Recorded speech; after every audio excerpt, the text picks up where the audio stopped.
Hey everyone, in this video, I'll show you exactly how to export your video with burned-in subtitles using the free version of Descript. First, open your project and make sure your captions are added and styled the way you want them. Click the Export button at the top right corner of your screen. A new window will open with export options. Make sure MP4 video is selected as your format. This is the standard video file format. Look for the option that says Burn in Captions or Include Captions. Click the toggle or checkbox to turn it on. This permanently places your subtitles directly onto the video Huamian. Set your resolution.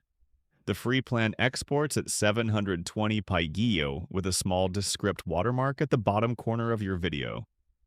Click Export. Descript will process your video and download the MP4 file to your computer when finished. Open the exported video to confirm your burned-in subtitles appear correctly throughout the entire clip. And that's it. You've exported an MP4 with permanent subtitles using the free version of Descript. If this step-by-step helped you, please like and subscribe. See you in the next one.